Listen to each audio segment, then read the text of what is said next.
तमीज से बात करिए, मैं सीनियर हूं आपका। और अब संदीप भैया छोटे नौकर लग रहे हैं। नमस्कार, बिहार तक देख रहे हैं आप और आपके साथ मैं हूं आशीष अभिनव और मेरे साथ है हमारे सहयोगी इंद्र मोहन। कल पटना में एक बड़ी रैली होने जा रही है। यह रैली बहुत ही अहम है महागठबंधन के दृष्टिकोण से, इंडिया गठबंधन के दृष्टिकोण से। पटना में जो एक तरह से इंडिया गठबंधन की शुरुआत हुई थी और उसके बाद से एक तरह से आप ये कह लीजिए कि शक्ति परीक्षा एक बार फिर से गठबंधन की होने वाली है। कम्युनिस्ट पार्टी ऑफ इंडिया ने रैली बुलाई है और कहा यह जा रहा है कि नीतीश कुमार, लालू प्रसाद यादव और महागठबंधन घटक दल के तमाम नेता इस जो रैली है इसमें शामिल होंगे। मिलर हाई स्कूल में, पहले तो ये गांधी मैदान में होनी थी लेकिन अब मिलर हाई स्कूल में यह रैली होने जा रही है और शक्ति प्रदर्शन इसे माना जा रहा है वामपंथी पार्टियों का भी। कम्युनिस्ट पार्टी की रैली इंद्रमोहन जी, और उसके बाद ये एक तरह से देखिए पहली ऐसी रैली है। क्या इसे चुनावी आगाज माना जाए अगर लालू और नीतीश एक साथ आते हैं मंच पर और वहां से भारतीय जनता पार्टी को अगर कोई संदेश देते हैं? बड़ी बात होगी, बड़ी रैली। देखिए, पिछली बार के लोकसभा चुनाव के अगर आप देखें तो एक सीट ऐसी थी जिसपे सीपीआई का प्रभाव ऐसा रहा कि पूरे देश में उसका नाम रहा। बेगूसराय की सीट थी, कन्हैया वहां से चुनाव लड़ रहे थे। लेकिन अब जो आपने पहले बात कही कि क्या पटना में जो ये शुरुआत होगी रैली की, क्या इसे माना जाए कि इंडिया गठबंधन की एक तरीके से शुरुआत है, तो इसमें थोड़ी दो राय है। एक कि क्या महागठबंधन के सभी दल इसमें शामिल होंगे।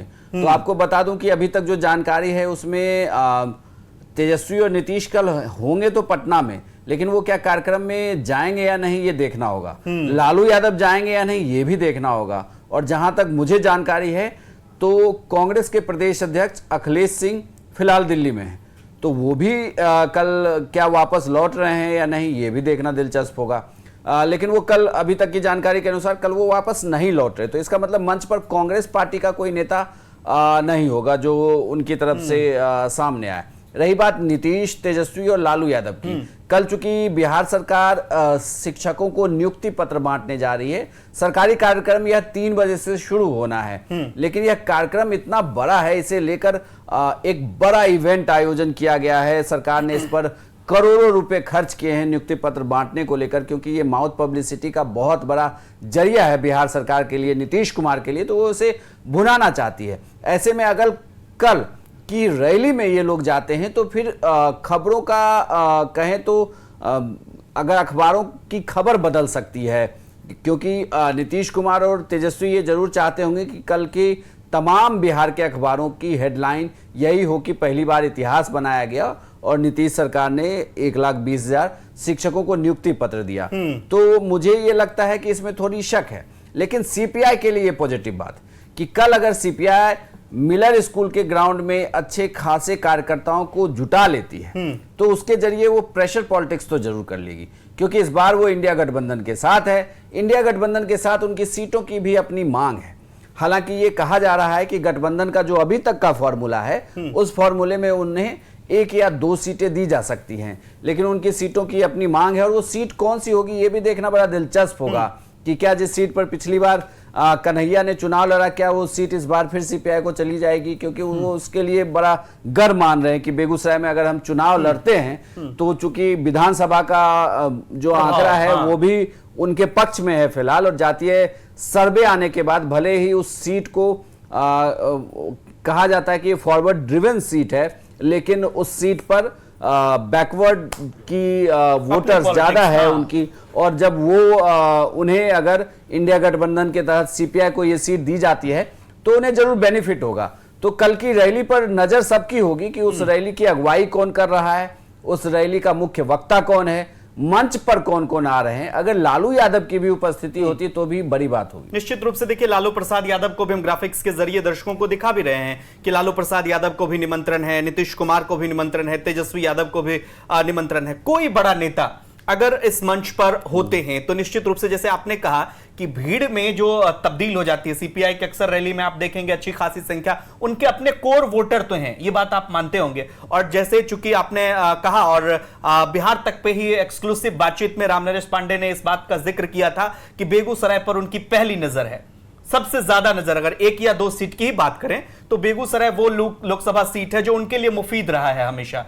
तो क्या लगता है कि इसके जरिए वो जो, ठीक है भाजपा हटाओ देश बचाओ रैली उन्होंने नाम रखा है इसका, लेकिन निशाना जो है वो बेगूसराय पर ही सबसे ज्यादा होगा और इस दिशा में उनकी सकारात्मक कोई बातचीत हुई होगी तब ये रैली का रूप ले रहा है यहां पर? देखिए इसके दो पहलू हैं। एक तो कि सकारात्मक बातचीत हुई है तब ये रैली हो रही है, या इसका दूसरा पहलू ये भी है कि कोई बातचीत नहीं हुई है तो अपनी मांग रखने के लिए ये रैली हो रही है। कहा यह जा रहा है कि इंडिया गठबंधन में अभी तक सीटों को लेकर आपसी सामंजस्य वाली स्थिति आई नहीं है, मतलब जिसमें कोई बातचीत आगे बढ़ी हो, क्योंकि सरकार लगातार वहां जातीय जनगणना में लगी हुई थी।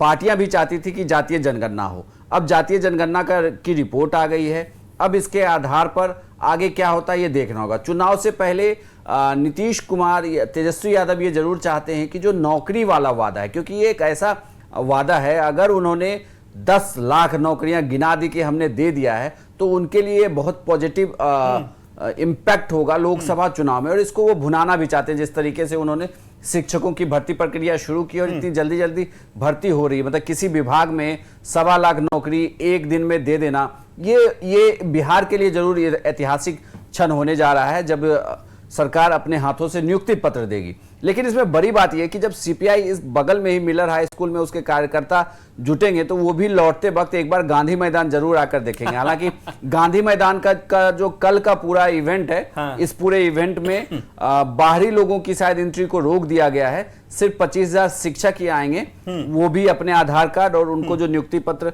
दिया गया था, भेजा गया है, उस नियुक्ति पत्र के साथ आएंगे, उसको मिलान किया जाएगा, उसके बाद ही वो एंट्री कराई जाएगी। तो एक पूरा इवेंट है, उसको लेकर भी पूरे नियम बनाए गए हैं। लेकिन हाँ, मुझे लगता है कि गांधी मैदान का बाकी का हिस्सा जरूर खुला होगा जहां ये आम लोग आ सकते हैं। लेकिन मिलर हाई स्कूल खुद बहुत बड़ा स्कूल है, उस स्कूल में 30,000 के करीब क्षमता भी बिल्कुल, और वहां चूंकि सामने ही तमाम पार्टियों के दफ्तर हैं, जेडीयू का दफ्तर है, बीजेपी का दफ्तर है, आरजेडी का दफ्तर है, तो वहां से निकलकर नीतीश कुमार या लालू यादव या जगदा बाबू को किसी को जाने में बहुत देर नहीं लगेगी। हाँ। लेकिन क्या वो लेफ्ट के साथ अपनी दूरी को पाटना चाहते हैं, नहीं ये देखना दिलचस्प होगा, क्योंकि अगर वो मंच पर गए तो यह एक मैसेज भी होगा कार्यकर्ताओं के बीच कि आप तैयारी करिए कि आपको सीट मिलने वाली है। नहीं, लेकिन जो सवाल ये है, जैसे देखिए सामूहिक लेफ्ट की बात करते हैं, सीपीआई की, सीपीआई एमएल की और सीपीएम की, तीनों दलों के जो कोर वोटर हैं वो अच्छी खासी संख्या में हैं और इस बात से कतई इनकार, जैसे अगर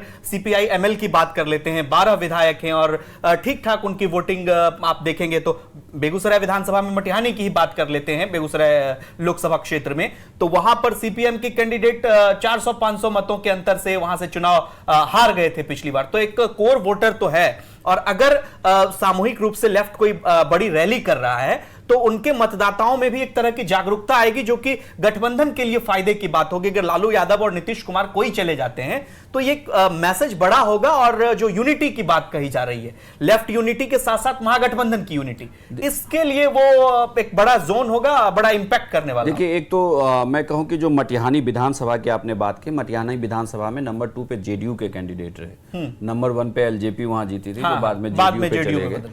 तो लेकिन वोटों का फासला 500 से 600 का ही रहा तीनों कैंडिडेट के बीच। हाँ, तो वोटों का फासला जो भी रहा हो, लेकिन बड़ी बात यह है, ऑब्वियसली कभी उसे हम लेफ्ट का मतलब लेनिनग्राद की धरती कहते थे आप बेगूसराय को, लेकिन अब वो धरती कितनी मजबूत है ये कन्हैया के समय लोकसभा चुनाव में बेगूसराय ने देखा है। देखिए, वहां पे 3 कैंडिडेट जरूर रहे, गिरिराज सिंह रहे, तनवीर हसन रहे, कन्हैया रहे, लेकिन अगर आप तनवीर हसन और कन्हैया दोनों के वोट को जोड़ दें तो भी वोटों का जो अंतर था वो गिरिराज सिंह के जीत के अंतर को पाट नहीं सकता। इसका मतलब ये साफ था कि लेफ्ट के उस वक्त भी तो उनके कोर वोटर रहे हैं, लेकिन वो कहां फंस गए। आखिर वो कन्हैया को, या तो ये माना जाए कि क्या वहां पर कोर वोटर जो है वो सारी कंस्टिट्यूएंसी को मिला दिया जाए तब भी वो 1 लाख के ही आसपास है, क्योंकि कन्हैया का अपना भी वोट बैंक था, कन्हैया का एक अपना भी और था, कन्हैया एक अपनी छवि लेकर आए थे जो वोट उनकी तरफ जा रहा था। अगर उन्हें सिर्फ लेफ्ट ने ही वोट दिया तो ये भी फिर बड़ा सवाल है कि क्या लेफ्ट के इतने हैं और इससे क्या आप लोकसभा चुनाव जीत सकते हैं।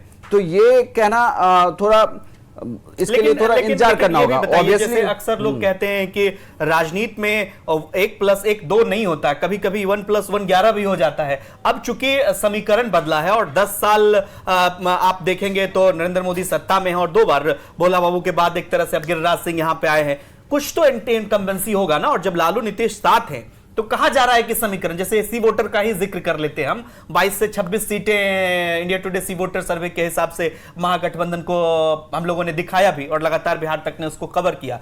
तो 1+1 11 भी हो सकता है, इसकी संभावना? देखिए 1+1 11 हो जाए, इसमें संभावना हर वक्त होती है। लेकिन मैं अगर बेगूसराय की बात करूं तो इसमें अब उन जातीय हवा को तुल देनी होगी। मतलब बेगूसराय में अब या तो फाइट ऐसे हो कि वो बैकवर्ड वर्सेस फॉरवर्ड की कोई फाइट हो, तभी जाके, जैसे तनवीर हसन, अगर तनवीर हसन जैसे कोई कैंडिडेट होता है तो उसमें फिर Muslim vote, Yadav vote, backward vote, इस वोट को अगर वो जोड़ ले और लेफ्ट का वोट, तब जाके एक फाइट होगी। लेकिन अगर वहां पर बीजेपी का कैंडिडेट होगा और बीजेपी का कोई फॉरवर्ड कैंडिडेट होगा तो उसके साथ ये फाइट कैसे होगी ये देखना बड़ा दिलचस्प है। पर्टिकुलरली मैं बेगूसराय की सीट पर कहूं, दावे जो भी हो, आप विधानसभा सीट पे से जैसे निकाल लें, लेकिन लोकसभा सीट का इंपैक्ट मतलब बड़ा ऐसे कोई नहीं कह सकता था। जब आपने, जैसे मैंने 2019 जब कन्हैया कैंडिडेट थे बेगूसराय में, मैं कई दिन रहा वहां पर, मैंने चुनाव को बहुत मतलब एकदम जमीन से कवर किया। कई दिन कन्हैया के हमने रोड शो को भी कवर किया, गिरिराज सिंह के भी रोड शो को कवर किया, तनवीर हसन के साथ भी रोड शो को कवर किया। लेकिन ये देख के हमें लग रहा था कि कन्हैया बहुत ज्यादा टक्कर तो दे देंगे, कन्हैया इस टक्कर में तो है, कन्हैया फाइट कर जाएंगे। लेकिन कुल मिलाकर अगर देखे जाए तो उसके बावजूद वहां पर फाइट हो नहीं पाई, बहुत एक तरफा वो मुकाबला रहा। लगता था हमें, भीड़ बताती थी कि फाइट होगी यहाँ पर, तनवीर बहुत ज्यादा इंपैक्ट नहीं करेंगे, लेकिन वो फिर भी इंपैक्ट कर रहे थे। हाँ, इस बार ये पॉजिटिव है कि उनके वोट अगर आ जाए इंडिया गठबंधन का, मतलब आरजेडी का वोट अगर जुड़ता है तो बेनिफिट होगा। लेकिन ये बड़ा दिलचस्प होगा, मतलब बेगूसराय केस स्टडी हो सकती है कि अगर बेगूसराय में लेफ्ट ने खोई हुई जमीन वापस पा ली तो बहुत बड़ी बात है। अगर वो नहीं पा पाए तो आप ऐसे ही समझिए कि प्रयोगशाला में प्रयोग के दौरान ही चूहे की मौत होगी। निश्चित रूप से। लेकिन थोड़ा सा अगर आप कैंडिडेट की बात कर लेते हैं, गिरिराज सिंह अभी सांसद हैं, चर्चा उनके नामों की भी है, चर्चा राकेश सिन्हा के नामों की भी है, भारतीय जनता पार्टी से कई नाम। आपने कहा मुस्लिम कैंडिडेट, ठीक है, तनवीर हसन भी हो सकते हैं अगर आरजेडी के। लेकिन अगर सीपीआई से ये सीट, चूंकि 2 नामों की जो चर्चा चल रही है, हमने लगातार कई प्लेटफॉर्मों पर देखा, अवधेश कुमार राय जो कि विधायक रह चुके हैं, जिला मंत्री भी हैं, और पूर्व सांसद शत्रुघ्न प्रसाद सिंह, उनका भी नाम चल रहा है, विधान परिषद का अनुभव 12 साल का, लोकसभा के सांसद भी रह चुके हैं। तो फाइट आपको लगता है कि दिलचस्प हो सकता है अगर कैंडिडेट बनाम कैंडिडेट, चूंकि नाम का भी बहुत बड़ा फैक्टर होता है वहां। देखिए बेगूसराय से तो एक चर्चा उस वक्त एक और नाम की है जो मैं आपको बता दूं कि लालू यादव को जिन्होंने सोने का मुकुट पहनाया, कहा यह जा रहा है कि कांग्रेस उस सीट की डिमांड कर रही है और कांग्रेस का कहना है कि रतन सिंह को यह सीट दिया जाए, रतन सिंह वहां फाइट कर सकते हैं। बल्कि एक चर्चा पीछे से यह भी कहा जा रहा है कि बीजेपी के जो एमएलसी उनके जमाई हैं, जो लगातार एमएलसी रजनीश कुमार क्या पता, कई नामों की चर्चा बिल्कुल वो पाला बदल सकते हैं, वो कांग्रेस के कैंडिडेट हो सकते हैं। भाजपा में भी मतलब वो क्या कहा जा रहा है कि वो कैंडिडेट्स हो सकते हैं। कुल मिलाकर अभी तक हमने जितने भी नाम लिए, ये सारे नाम भूमिहार जाति से आते हैं, सिर्फ अगर आप तनवीर हसन को छोड़ दे तो। अगर आप बात कर रहे हैं यादव, अगर आप कह रहे हैं कि अगर सीपीआई को यह सीट जाती, सीपीआई के साथ एक बड़ी दिक्कत यह है कि एक तो इनके नेता थोड़े उम्र दराज हैं, इनकी उम्र ज्यादा है, क्या ये उतनी रैलियां कर पाएंगे, क्या वो लगातार चुनाव प्रचार कर पाएंगे, क्या इनके कार्यकर्ता बूथ तक जाकर अपनी बात रख पाएंगे, नहीं, ये देखना बड़ा दिलचस्प होगा। क्योंकि बड़े, और दूसरा, इनके पास अब कोई ऐसा बड़ा नेता नहीं जो भीड़ को जुटा सके। जैसे हम कहें कि बेगूसराय के गांधी मैदान में आज रैली होगी, क्या उस रैली में लोग आएंगे या सिर्फ इनके ही पार्टी के कोर वोटर जो हैं वही जुटेंगे, बाकी पब्लिक देखने आएगी? किसे देखने आएगी वो? ये जैसे कन्हैया को लेकर एक अलग तरह का क्रेज था। मुझे याद है कि कॉलेजिएट में जब नॉमिनेशन के बाद एक रैली हुई थी तो बहुत बड़ी जबरदस्त भीड़ थी उस रैली में। तो ऐसे में ये भीड़ को लाएगा कौन, ये एक बड़ा सवाल है। और ये चुनाव कैंपेन बहुत ज्यादा उम्र है, तो चुनाव कैंपेन चलेगी कैसे? सीपीआई वाले इसलिए उत्साहित हो रहे हैं इस रैली को लेकर के कि चूंकि लालू प्रसाद उनके साथ हैं, नीतीश कुमार साथ हैं, और लालू नीतीश जब साथ होंगे तभी सीपीआई का खाता खुलता है। ऐसा इतिहास अब तक रहा है। महागठबंधन, जैसे हम रामेंद्र कुमार की बात कर लेते, निर्दलीय लड़े थे बेगूसराय से। मुझे लगता है कि देखिए सीपीआई के लिए, मतलब ये मेरे व्यूज हैं कि सीपीआई को कोई कैंडिडेट कहीं और से ले लेना चाहिए अगर वो फाइट कराना चाहते हैं इस सीट पर। तो वो कांग्रेस का कैंडिडेट सीपीआई के टिकट पे लड़ ले या दूसरी पार्टी का कैंडिडेट आके लड़ ले, वो सीट भले ले सकते हैं, लेकिन पुराने उम्रदराज कैंडिडेट के साथ चुनाव में उतरना थोड़ी मुश्किल होगी उनके लिए। बिल्कुल बहुत ज्यादा मुश्किल हो सकती है वो, क्योंकि एक तो लोगों को रिकॉल कराना होगा। ये नाम ऐसे नाम हैं जो पहला वोटर है, जो पहली बार वोट डालेगा, जो दूसरी बार वोट डालेगा, उन्हें इनके बारे में बहुत नहीं पता, कम पता है। बिल्कुल, तो उन्हें बताना होगा आपको। तो इससे बेहतर है कि आप ऐसे नाम को लेकर आए जो आपके लिए उम्मीदवार हो सकते हैं, आप उन्हें चुनाव लड़ाएं, तो बेहतर होगा कि परिणाम इनके पक्ष में होगा। लेकिन अच्छी बात यह है कि सीपीआई अपना दबाव डाल रही है, तो सीपीआई अपनी उपस्थिति दर्ज करा रही है इंडिया गठबंधन के ऊपर कि भाई जब आप सीट बांटेंगे तो उस सीट के बांटने के क्रम में आप हमारा भी ध्यान। मैसेज बड़ा हो सकता है लेकिन यहां से अगर ये रैली सफल होती है। बिल्कुल। चलिए, तो आप इस रैली के बारे में क्या सोचते हैं? क्या आप देखना ये दिलचस्प होगा कि क्या नीतीश कुमार, तेजस्वी यादव या लालू प्रसाद सीपीआई की इस रैली में जाते हैं या नहीं? दावा तो बहुत बड़ा किया जा रहा है रामनरेश पांडे की तरफ से कि लाखों की संख्या में लोग जुट सकते हैं, लेकिन कल की तस्वीर बहुत कुछ बयां करने वाली है और यह भी तय होने वाला है कि आखिर सीपीआई की रणनीति क्या है। अंदर की बात में इतना, आप देखिए, कल हम आपको इस पर विस्तार से बताएंगे। फिलहाल के लिए दीजिए इजाजत, नमस्कार।